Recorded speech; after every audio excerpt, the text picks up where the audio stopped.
And what is it you're doing at Swansea? I'm a medieval historian, so I'm involved in a research project there that runs for 3 years on women and the law in medieval and early modern England, or it's early modern Britain, the British Isles. And can you tell us what your connection is with Edith Cavell? Yes, my branch of the family are descended from her uncle George, so she herself didn't have any children, but we are George Cavell's line. I can't quite remember what the exact designation is, but yeah, we're descended from George. Okay. And why did you choose to name your girl Edith? Well, I really wanted to actually use that name to commemorate Nurse Edith, because I'd grown up, my family had always told me stories about her. So I'd grown up knowing all about her.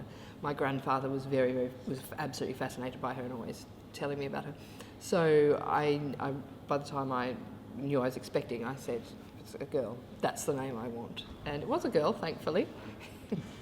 And what, you're saying about stories that you were told when you were younger. Yeah. Is there one that really resonates even now? Well, yes, it resonates and frustrates. My grandfather, who was born, he always used to say his greatest disappointment or frustration was being born the year after Edith Cavell was executed. And he remembers very clearly when he was a little boy, his father showing him a postcard that he had received from Edith Cavell.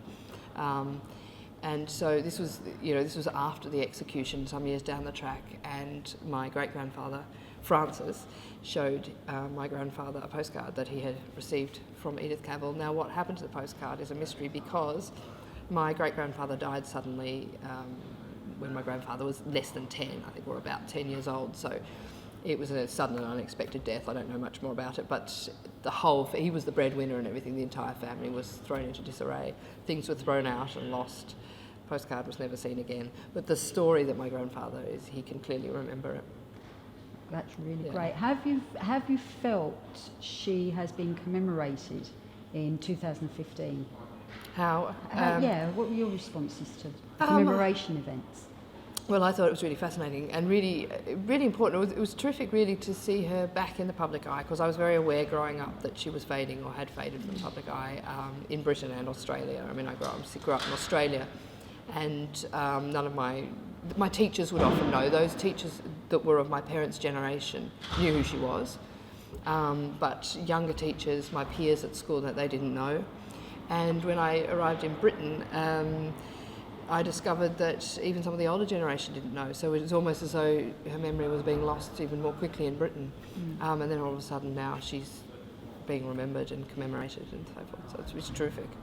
So do you feel that now she's been back in the public eye, that her legacy to nursing and being a feminine icon is accorded the proper respect?